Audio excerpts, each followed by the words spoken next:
Imagine the clouds that cover our majestic mountains where the forests dwell and where the rivers find their source. Imagine the food we eat, the water we drink, the animals and the insects, the people and the birds, all of whom rely on nature for their survival. Over 100 years ago, Nature Kenya was established with the aim of championing conservation and improving people's livelihood. Nature Kenya is a membership-based society established in 1909 with the aim to promote the study and conservation of nature in Eastern Africa. Nature Kenya mission is to connect nature and people. Nature Kenya conservation work is guided by science and by using birds to identify places that are important for conservation. One is assured of capturing every place on earth that is able to be conserved, and that is why data on birds is infallible in setting priorities, hence important bird areas. Kenya's fragile environment is still under threat. Unfortunately, we are using up our resources faster than they can be replenished. Much still needs to be done. In Africa, conservation was not an issue until the 20th century. There were fewer people and more resources. People say trees will always grow, but then those trees are not growing at the same rate as the rate we are cutting them down. So now with our ever-growing population, we have to educate the people the need to do things differently.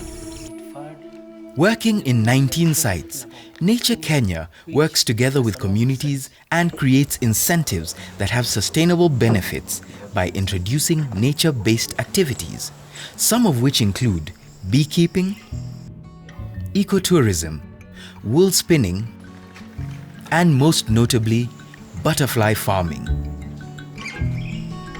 In Arabuko Sokoke Forest, we were able to work with the people and innovate business in butterfly farming, which is currently benefiting more than 700 households, earning 10 million Kenya shillings sustainable for the last 5 years, and that's a change to the livelihoods of the people. Hii mali imeletwa na wakulima ambao ni registered members wa hiki kipepeo. Kama huyu ndio kipepeo ambaye yuko anauzwa shilingi 90 hii pipa moja, ambapo inamaanisha ukileta 100 alafu wakishanunuliwa unaweza pata ama utapata 9,000. Our major buyers are for exhibit, for people in those countries who cannot travel to Africa to come and see the types of butterflies we have. So the project was initiated so that farmers could easily link their livelihood with the conservation of the forest. In the Tana Delta, the communities have come together and agreed to conserve the Ozi forest.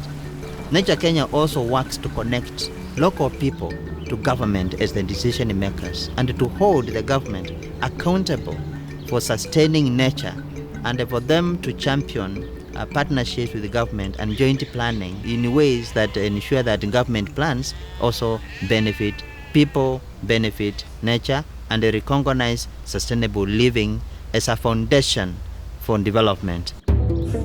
Nature Kenya wametusaidia katika kutuelimisha, wanatuongeza vile tunaweza kuifanya iwe na quality ya juu ndio ipate market. Tena wametusaidia na machini zenye hatukuwa tunapata hapa Kenya.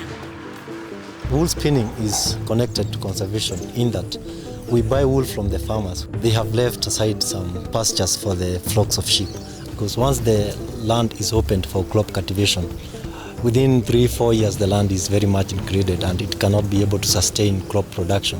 These also have put into endangerment some special species of birds and other fauna.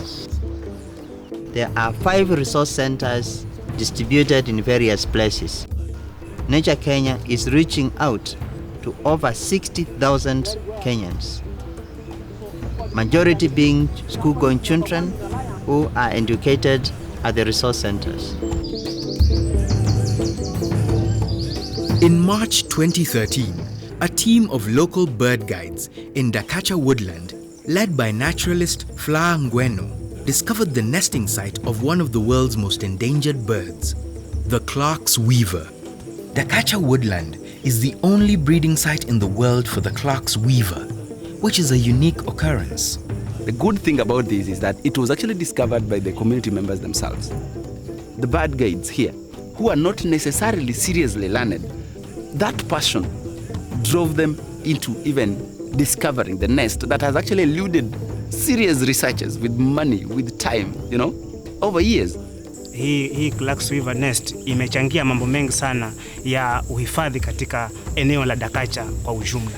This should show people out there that community involvement is the best thing to do. They have all the time, the dedication to do this if they're only given the opportunity and the training that they deserve.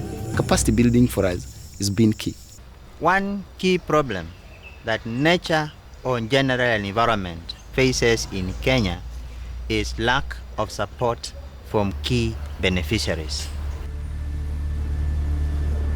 They fail to connect with where these resources come from. Huu msitu ni maisha yetu na ni maisha ambayo tunategemea kutoka zamani. Huu msitu pia watu wanasaidika, saa ingine wanapata matunda kutoka msituni. Huu msitu ndio tegemeo letu la kujenga majumba. Huu msitu fees zinapatikana hapo kusaidia watoto shule. A partnership with Nature Kenya will deliver simple things. Plant a tree. 1 + 1 up to 1,000,000 will make a forest. That is going to keep the water flowing, is going to keep the birds singing, is going to attract other biodiversity. You can provide a beehive to a local community member. You can improve the ability of people to produce the raw materials you need in your industry. The biggest beneficiary in a partnership with Nature Kenya is basically everybody for sustainability and sustaining life on Earth. Join Nature Kenya today, and your support can help communities use their resources sustainably while coexisting with nature. My name's John Mugaigado. My name is Harriet Keshuru. Rhoda Owako. My name is Arafa Salim. Samuel Bakari. Nature matters to all of us. Visit our website for more information. Nature Kenya, connecting nature and people.